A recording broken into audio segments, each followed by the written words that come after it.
Casting dice is a really tricky problem. They seem like simple, easy shapes, but in fact they're not. And the reason for that is they need to be fair.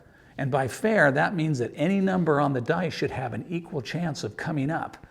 If the dice are even a little tiny bit out of balance, they're not fair, and there will be a bias. And the same number or the same couple numbers will come up more times statistically than the other numbers because the dice is out of balance. And the problem with my usual method, where I would attach a sprue to let the resin in and I would attach a vent to take the resin out, you're going to get flash and you're going to get stuff that you have to sand off. And if you're sanding on dice by hand, there is no way you're going to get fair dice. You just aren't. So I'm not going to use my normal method. So I'm going to try something new. It might work. I hope it works. We'll give it a shot. Let's go see what happens. The first thing we need to do for making this box is we need to make some registration buttons. It's quick and easy to make these. The amount I'm making is more than I need. I think I only need 8, but I might as well make them since I have the resin. Okay, let's go and pop these into the tank.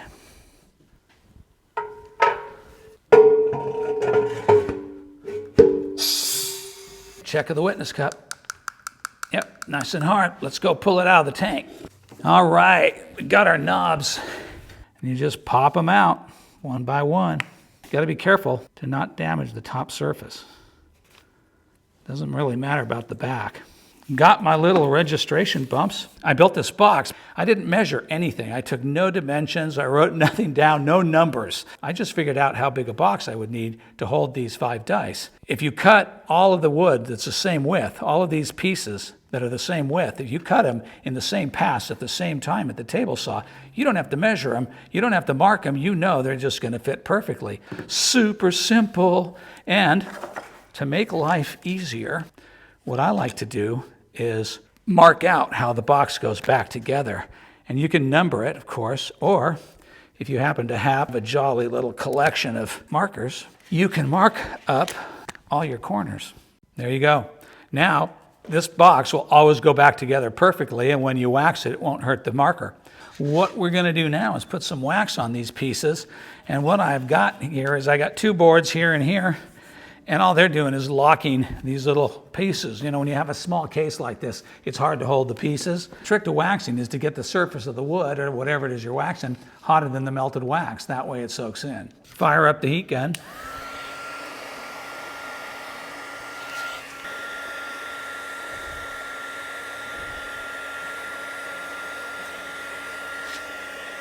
See, it'll just lay on there unless the wood's hot. But if the wood's hot, soaks in. Got the pieces all waxed, and now the fun starts because I'm going to try some little experiment here. Don't know if this is going to work. What I want to do here is I want to put some sticky wax on this surface because I'm going to just tack the models down with wax. And so I'm hoping that I can just put a coating of sticky wax onto the surface and use that to tack everything together. Well, my sticky wax was a fail. It's hard as a rock. It's like a shell. Doesn't stick. Fortunately, I went and dug through the wax supplies.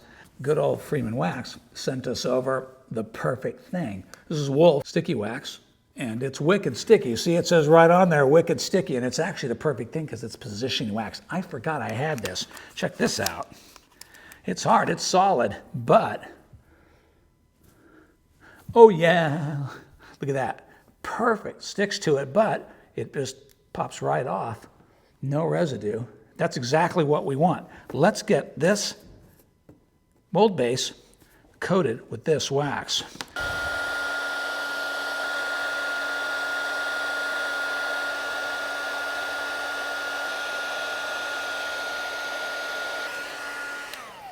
All right, after putting on the wolf wax, it had a really bumpy, uneven surface, and that wasn't going to work because this surface is our parting line. This right here is our parting line, and it has to be flat or reasonably flat. And as you can see, I got the bumps, the registration bumps, and the parts sticking on there pretty well. And I got the surface nice and flat, so we're ready to put this mold together.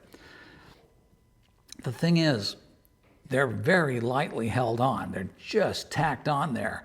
And that's for a reason. I'm going to need for these pieces to separate from this base effortlessly because I want the dice, I don't care about the registration dots, but I want the dice to stay inside the first half of the mold. I don't want them to come out. I want them to stay inside there, and then we're going to pour the other half of the mold, and they have to all be in perfect registration, so I don't want anything to move. So we are ready to assemble this case. The other thing I did not do is I didn't put screws all around like normally I would screw this box together, but I knew that I had to do all this delicate work inside the box. I don't want to put it under any stress. I just want, I hope, to get this box closed up tight enough to keep it from leaking using clamps. I'm pretty much breaking every rule that I've told you guys about. Every rule that I preach, all the stuff I tell you to do, I'm not doing it. Art Resin was kind enough to send us the materials that we're going to use on this project, the resins. They also sent over some silicone rubber. And yeah, I have no idea if this silicone rubber is compatible with my sticky wax. I don't know if it's compatible with the resin the dice is made out of. Yeah, there's no testing, there's no nothing. This whole project is a test. So we'll see what happens. Theoretically, it should all work together just fine, but you don't know until you know. All right, so we know this material dispenses by volume. There's a generous working time of 40 minutes with this stuff. They said you need to be accurate with your volume mix, so we will do that. Get them the same. Just eyeball it to the same place. Okay, that's about right. We need lots of room for de-airing because of the rise of the mix, so let's go ahead and get this stuff mixed. 40-minute working time, plenty of time, no need to hurry. Let's do this, get it mixed up. Throw it in the vacuum chamber and let that rubber rise and fall, just like the Roman Empire. Get all the bubbles out. Okie dokie, we debubbleated. I'm a little bit concerned about the numbers on the bottom sides of the dice. So I really want to come in from the side on the pour. I'm pouring in a thin stream to sort of alleviate the bubbles that I still see in the rubber. It's fairly viscous rubber. This rubber really feels bubbly, though. I wonder if these bubbles are going to have time to rise out. Vacuumed it for quite a while, longer than I would normally vacuum my rubber. This material is quite interesting, very different than the rubber I'm used to working with. It's much more viscous. It feels stickier, clings to the bubbles harder. It said I had 40 minutes of working time, but I'm wondering. It doesn't feel like it. Feels like it's gelling almost. I would like to get this thing poured. I would really like to get this material poured now. Boy, it's really feels jelly. Look at that. I really feel like it's gelling. 40 minutes they said I had? Not likely. It feels like it's really gelling. I gotta get her down in there now. I'm gonna lose this last die. Just got to get it down. I'm afraid of catching bubbles underneath this last die. This last die we may lose. You live and you learn. So that's what I'm talking about. Know your materials. Have experience with them. Know how they actually work under the conditions that you work in. You know, it does matter. Temperature matters. All kinds of factors matter. But man, this stuff is jello. And I need it to have a flat bottom too, so I really do want it to settle. Look how jelly that is. After what, 15 minutes tops, 20 minutes at the most? I'm not too happy about what I'm seeing here. Frankly, I don't have a level pour. Let me see if I can level it some. I have bubbles in the rubber. I see bubbles in the rubber. I doubt they're going to come out, which means we may have some distortion if we pressurize, and I was planning very much to pressurize these die.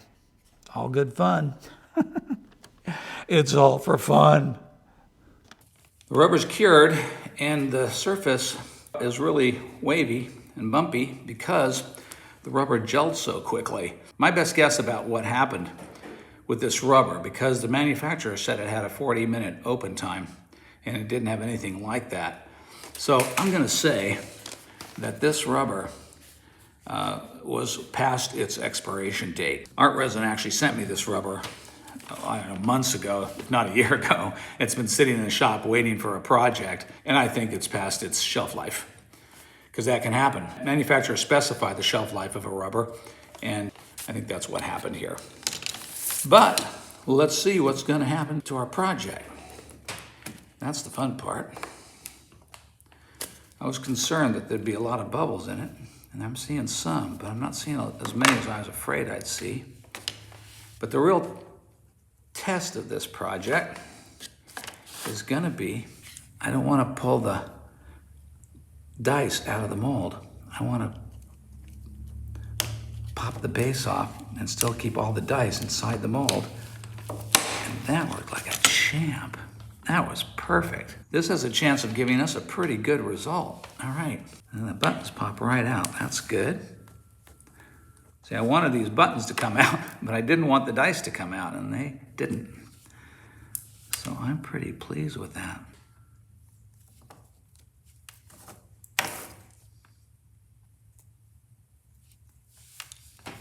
There was a lot of flash around the dice, so I had to go around each one and cut it with an X-Acto blade. Just cut this really thin little tendril of flash off. You can kind of see where I cut.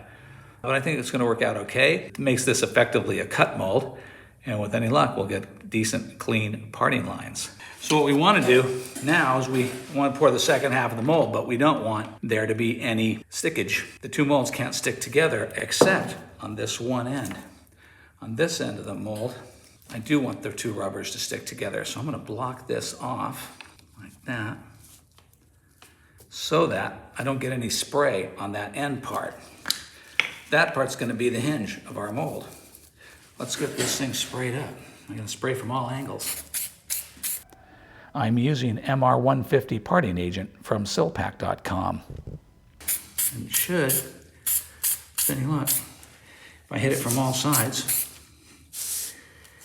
keep the mold, just give it a misting. Should keep the mold from sticking together. That should do it. All right, let's put this box together and let's pour some rubber. I poured the second half of the mold exactly the same way I poured the first half, so I do still have high hopes that this will work out. Will it come off? Yes. Let's pop this mold box apart. Good. Good. So far, so good. Let's see what we got here. Did we win or did we lose? If this rubber bonded to itself, and it may have done it. Boy, oh boy, did that rubber just bond to itself? It sure did. Look at that. All right, total disaster. Oh, lordy, lordy, lord, that's funny. Wow. Total, absolute, catastrophic fail. What's weird is I see the parting line. Wow. So the only option to us is to cut it. It's our only option, is to cut the thing. Like Mother Superior, I may have jumped the gun, and I've been sitting here fiddling with this in despair and sadness, but then I started to peel off the sides, and I noticed that the rubber is peeling off. It's sticking like a mother father, but it is peeling off. So there is hope. Let me grab an X-Acto. Let's see what happens. Let's see what happens here. If I have to help it a little bit, that's not a big deal. I don't mind helping it if I can get the thing to part, mostly by itself. Let's see if that's going to come out. That's, yeah, okay. Okay, it's coming. It just wants help. Look at that. We may get it yet, guys. We may get it yet, boys and girls. It's not the happiest thing I've ever seen. I'm used to silicone molds that just pretty much just fall apart. But so far, so good. I care mostly about the parting line at the part, obviously, at the dice. I don't really care about any other nonsense going on, as long as I get the parting lines that I wanted at the dice. Okay, now, the point to that extra piece that you saw earlier was to create a hinge. And I'm going to help it by cutting it just a little bit. I thought I might have to do that. Nice, that lays pretty good. All right, let's pop the dice out. I'm expecting them to pop right on out.